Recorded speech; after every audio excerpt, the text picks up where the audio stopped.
Hello everyone, আসসালামু আলাইকুম। তো আজও আমি চলে এলাম রান্নাঘরে একটা ছোট রেসিপি নিয়ে, খুব সহজ। এখানে নিয়েছি পেঁপেগুলো কেটে ধুয়ে পরিষ্কার করে রেখেছি। আর এখানে নিয়েছি মাছ, এটা হলো রুই মাছ। তো এই রুই মাছ দিয়ে পেঁপের ঝোল হবে। তো এবার আমি কীভাবে রান্না করব সেটাই দেখাবো। এখানে আমি কড়াই বসিয়ে দিয়েছি আর একটু তেল দিয়েছি, তেল গরম হয়ে গেছে। আর এখানে দুটো শুকনো লঙ্কা দিয়েছি কেটে ফোড়নের জন্য।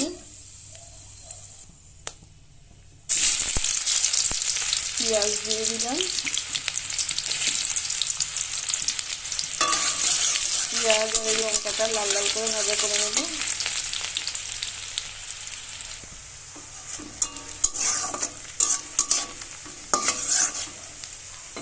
পেঁয়াজটা ভাজা হয়ে গেছে, আমি দেবো এবার কিছুটা কালো জিরে। একটু নাড়াচাড়া করে নেব। তারপর দিয়ে দেবো আমি পেঁপেটা।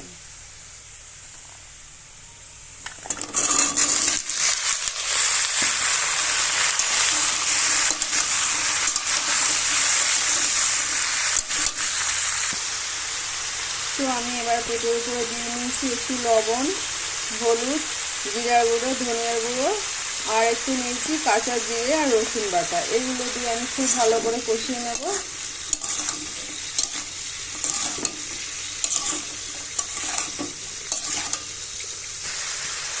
সেই মশলাগুলো দিয়ে আমি খুব ভালো করে কষিয়ে নিয়েছি। এবার আমি একটু দেবো চিনি, যেহেতু পেঁপে রান্না করছি একটু চিনি দিলে টেস্টটা অনেকটাই বেড়ে যাবে।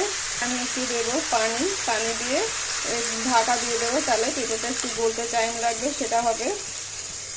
অল্প একটু পানি দিয়েছি, পানি দিয়ে নিয়েছি। আমি ঢেকে দেবো একটু পেঁপেটা গলার জন্য।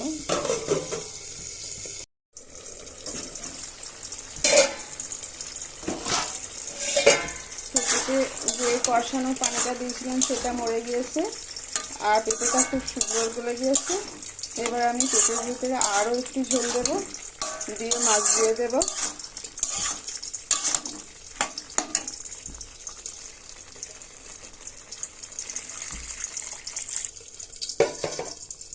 পেঁপেটা ফুটতে শুরু করে দিয়েছে আর আমি মাছগুলো বসিয়ে দেবো এর উপর দিয়ে। তো কত তাড়াতাড়ি দেখো পেঁপেটা রান্না করে ফেললাম আমি খুব সহজভাবেই। এরকম তরকারি বাড়ির ছোটদের জন্য, বড়দের জন্য, নিজেদের জন্য খুব উপকারী। তো আমার এই পেঁপে মাছটা কেমন হয়েছে অবশ্যই কমেন্ট করে জানাবে বন্ধুরা। পাশে থাকবে, আমার চ্যানেলটি সাবস্ক্রাইব করে দেবেন।